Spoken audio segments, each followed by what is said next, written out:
Okay, so this is a pre-election special edition of Today with John and Helen live, and I'll be asking at this point, do you already have your PVC? Do you know where your voting center is at this point? Very, very important. So before we unpack what we should expect and more, right now we need to look at the generality of Nigerians. How well are we faring in the face of the many activities and difficulties in terms of our mental health? A mental health practitioner, Bukola Lamid, joins us right now. Hello there. Hello, Bukola. Hello, Bukola. It's good to have you. Good morning, John. Thanks for having me. How are you? I'm very well, thank you. I like to hear that. You know, I wouldn't have asked that question because you look so calm, cool, and ready for it. Cosmetic, all of us are looking calm and cool. Search deeper. All right, so let's go straight to the reason we have invited you this morning, which is specifically looking at the mental health of Nigerians at this time. Now, no doubt Nigerians have had to go through a lot of challenges in the last few months. With the elections just a few days away, how would you describe our state of mind?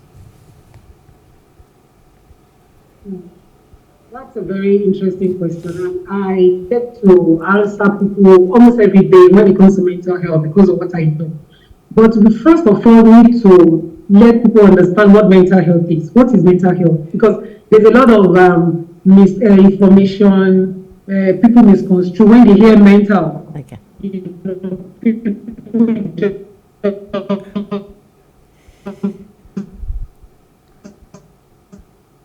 Wow. Okay, we're losing There's you. a lot of misinformation around. So, I want to quote World Health Organization for mental health. I'm going to quote World Health Organization. Can you hear me? Yeah. Yes. Can you hear me? Go ahead. Yeah. So, what is mental health? So, World Health Organization defines mental health to. It has 4 components that people need to understand. It's a state of your well-being of an individual that can realize their potentials or their abilities. Okay. Can cope with the normal stresses of life. They can cope with the normal stresses of life and work productivity and make contribution to the community. Okay. So when we're talking about mental health, we are looking at these 4 components. Can you realize your own? There are some normal stresses of life. We just have to go through stresses of life. It is normal. Just like how the elections is going on and every other thing before and after elections, how are we coping? What productivity can we cope? The word here is coping, ability to cope and make contributions to the community. So we need to understand that first. Okay. Can you hear me? Yes, we can. Am I audible? Very audible. Well, we are waiting to audible? hear. We are waiting. Go ahead. Go ahead. So, go ahead. Yes. Good. So, all right.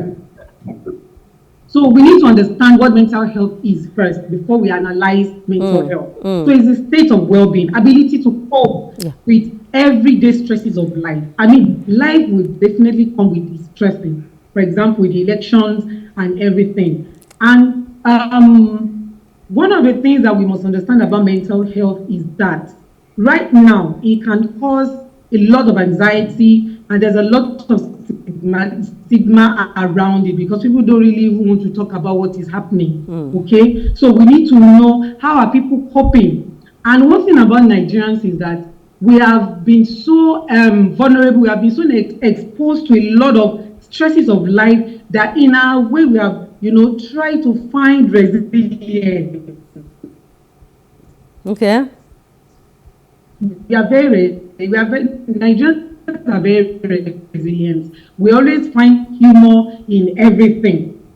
We find humor in everything, and that we don't find humor around it. That we don't, water it down. And to a large extent, that it has been a very great way of coping. But meanwhile, Nigerian has the highest caseload of depression. Okay. A lot of people, and it's estimated around maybe like 3.1% in Nigeria, and the second largest issues that we have in mental health is anxiety. We are anxious, we are paranoid, we have panic, we have what we call the PTSD, social phobia, because of what is happening around us. We cannot deny that. But what I'm going to tell us this morning is that we need to understand that everybody has mental health. People will say, God forbid, mental health is not my portion. But everybody, just like your normal spiritual health, your physical health, your mental health is there. And there is no health without mental health. Your spiritual health comes from your mental health. Your physical health comes from your mental health. So having the ability to cope with the everyday stresses of life is what we are focusing on now. How are you coping with everyday stresses of life? Because you cannot wish away stress. It will come. It's part of life. So what are the things that you should watch out for when you want to cope with everyday stresses of life? That is what I'm about to tell you. Am I still? You okay. are, Bukola, and actually, all right. I want to quickly say something around. Go ahead. Yeah, I can hear you. Yeah, actually, I was going to cut in there, and when you talked about things, everyday stresses of life, one of which is insecurity. It's staring us in our faces. What do you think? How much do you think this will affect our, turnout, for instance, at the polls on Saturday? Okay. So I mentioned something around resiliency. I was listening to the other guests when he was talking, and when you are resilient and when you have made up your mind about something, it waters down anxiety, it waters down, the panic that you have. When you want to go for something, it's like you have the willpower to do something, and it helps you even to cope with that everyday stress. You see, one thing I tell people is that you cannot control your external environment. To a large extent, you don't have power to control your external environment, but you can control what comes from within. And whenever you have the ability to control what comes from within, it overpowers what is in the environment. So willpower and resilience will help us, because everybody, we are resolute. We've made up our mind. We are going all the whole 9 yards.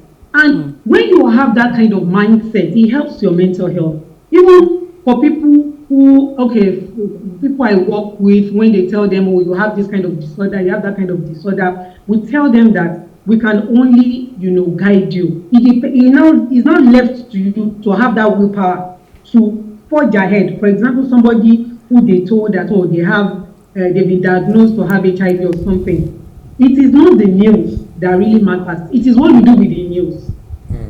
So it is the unhealthy narrative that you have concerning the insecurity, all the things that is happening around the elections now. People ordinarily develop panic. People have social phobia if they don't have the ability to cope with those stresses, because it's normal thing. When the election comes, people are afraid, people don't want to go out. But you see, it becomes a disorder, or it becomes something that troubles you when it is consistent and it affects your everyday life. Okay. When it begins to affect how you think, how you relate, what you do, those things are the things that gives you, the mindset to what you want to do. So that's where the problem is. All right. Everybody knows there's going to be issues, but how you deal with issues is what matters. Okay, thank you so much. In the past few weeks, we've seen all kinds of things. We've seen full-grown men, cry like babies in the banking hall, stripped practically naked. Women doing the same. Fights here and there. And when you put this back-to-back with mental health issues and alignment, of the human process and activity, how would you say how well, Nigerians are actually coping? I think it's becoming a cliche for us to say that Nigerians are very resilient. Someone said last week that if you push a Nigerian to the wall, he will create an opening, I think we're beginning to see that out of context. And I don't know, because the evidence around us, shows that not too many of us are able to cope. So probably this will be the time for you to help us with the strategies, and the know-hows of the things that we need to do individually on a daily basis, on an hourly basis, to be able to stay healthy and happy. Thank you very much. Thank you very much. I'll start this week. There is no doubt that a lot of people have issues with their mental health. Right now, more than 60 million people in Nigeria suffer from mental illness. But, over 90% of these 60 million people, they are not accepting the fact that they have mental illness issues. So that's on one side. One of the major causes of this is that we have very high expectations of things around us. We are too expectant. See, we need to find a way to manage our expectancy. We expect things to work this way. We expect things to go this way. So when it doesn't align with our expectations, it affects our mental health. It makes us break down. And another thing that I've noticed as a practitioner is that a lot of people, they mask. They want to give us that mindset that nothing is wrong with them.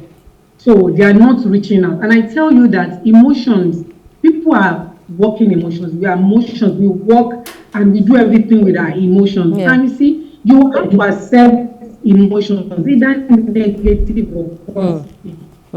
When you accept it, when you are aware that you have these emotions, then you'll be able to know which of the emotions that will be good for you. Do with the emotions that not translate it to either positive or negative. So it's like someone who has failed their exam. I mean, everything is happening now. You need to understand that there are some things that you cannot control. Yeah.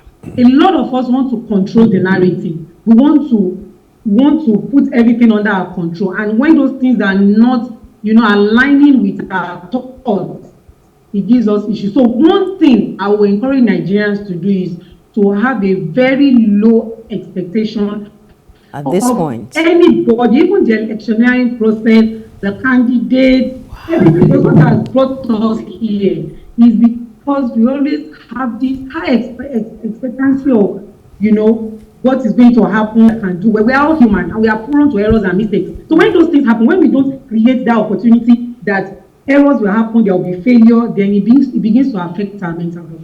Yeah. But when we understand that these people are human and they are prone to make mistakes, we begin to, balance our expectancy, and we have, a professionally fit mental health. So focus on what you can control. That is how you want to feel. Focus on that. Then take away your focus on negative information. See, there's a way negative information affects our brain. It causes anxiety. What it does in a minute is that it goes into what we call amygdala in the brain. And it troubles, most of the things that we see. Can you hear me? Yes. Just that we've run out of time. We have just 10 seconds. We have just 10 seconds. So what I'm going to say now is focus more on what is healthy for you. What are things that are healthy for you? Because naturally, the body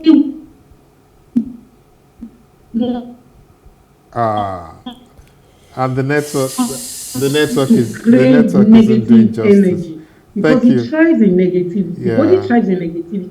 Yeah. So you have to be self-aware. You must be deliberate about what you listen to, who you talk to. You must be very control over. And you must accept that narrative. So many things that you don't have control over. That will help your mental health. Very well put. Very well put, Bukola. Thank you ever so much. And I do hope really that, like she said, we'll be able to control our emotions. I mean, when it comes to voting at the polls. So, well, come what may, Nigerians must survive. The keys to pulling through are in our hands. And I believe, well, with timely intervention here and there by the professionals, and them giving us advice, tips here and there, we should be able to make it. Exactly. Yeah. Thank you so much, my sister. Thank you. The network wasn't too kind to us, but we are blessed with your submissions. Thank you. Thank you. Okay. So we shall overcome. Definitely elections must come and go. Whichever way it goes, the nation Nigeria remains. And so once again, a big thank you for being here. I guess we must look on the brighter side of life and stay positive always. It's still Today with John and Helen, live on Plus TV Africa. Our conversation so far has been centered on the 2023 general elections and the state of our mental health. Yes, of course, Helen. Next is the key factor in wellness and soundness of both mind and body. That's exercise. It's time to keep fit. Yeah.